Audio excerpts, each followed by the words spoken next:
Hi everyone, welcome to Cutlasses Pikes, and today we'll be looking at this big stick. Why am I holding a stick? Well, because it's very big and it won't fit in the camera. But this is a boarding pike. So, here is the tip. So this is obviously a re-enactment boarding pike. So this is blunt and the tip there has been balled off. The reason that we do that is when we fight with these, when that hits you, the worst you're going to get is a bruise and you're not going to get impaled. The real one, that would go down to a sharp tip. So a boarding pike is a very, very simple thing and has been around for thousands of years. It's called a boarding pike rather than just a pike now because they were a little bit shorter and they were used boarding ships, but it was more to stop the enemy boarding your ship. So to explain it a bit better, I will impose a picture here, and you can see you would have a wall of these. One man with a pike is quite easy to defeat as a swordsman. You can get on the inside of him, but you can see here where you've got a wall of them. If you had 20 of these and you needed to get across onto your ship, that's what you're confronted with.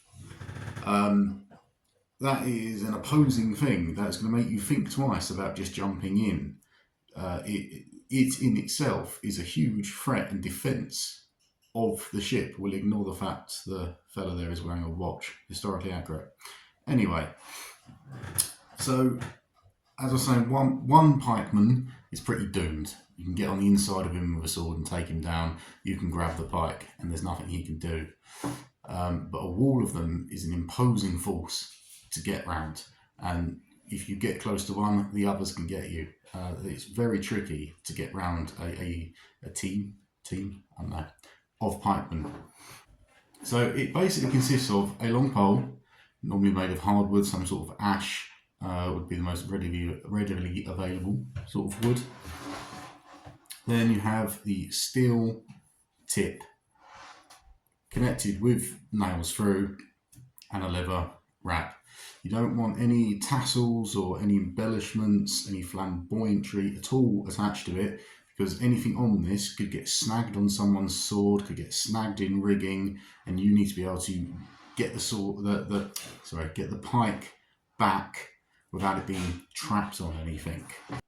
You have a long pole, and on the other end of that pole, without destroying the house,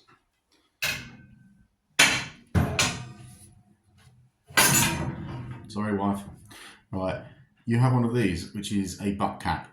Not all pikes will have these. Boarding pikes especially had these, and it had a multiple of uses. So one was it stopped water ingress into the bottom of the pike, splitting it, making it weak, making it rot when they were stored and in use. Obviously a ship is very wet.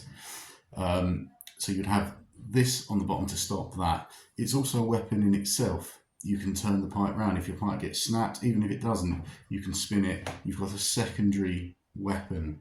It's attached exactly the same, nails through, and then a leather wrap. It also helps as a counterbalance. So with this on the end, you can thrust forward and bring the spear back. Pike, it's not a spear. Bring the pike back without it sort of heading downwards. So you've got much, much more control with that counterbalance on the back there. I'll put up a little clip now of a very good friend of mine, Ezra, part of our crew. It's a very short video and it's in the wrong format, but it's of him sort of showing how a pikeman would advance. And again, imagine 2030 in a line doing this. Awesome. Okay, so that shows how you'd move forward as one towards the enemy, making noise, making racket. It's a scary thing, especially if you've just joined a pirate crew to make a bit of money and you're suddenly confronted with all that trying to get onto their ship. It is going to make you think twice, unless you have a very large cannon, and that will dispatch of them quite quickly. So yeah, the boarding pike is an essential central piece on ships, and they're not often talked about. They don't really see them in any of the Hollywood films or any of the fantasy stuff. They're sort of overlooked. But yeah, they were a really good piece of history, the boarding pike. These pikes were normally about 12 feet long, minimum, sometimes up to 15 feet, because you want as much distance between you and the enemy as you can possibly get. On the reenactment circuit, you will see that most people's pikes are 7 foot, some are even 6 foot. Maximum size is 7 foot. Is there a historical reason for that? Is that to do with pirates and ships and things? No, it is to do with the fact that 7 foot is the maximum length that anyone can get in their boot. Anything longer, we can't get to the reenactments. So that's why the pikes you see out are a lot shorter, because we can't transport them unless we have a very large van. So that's why.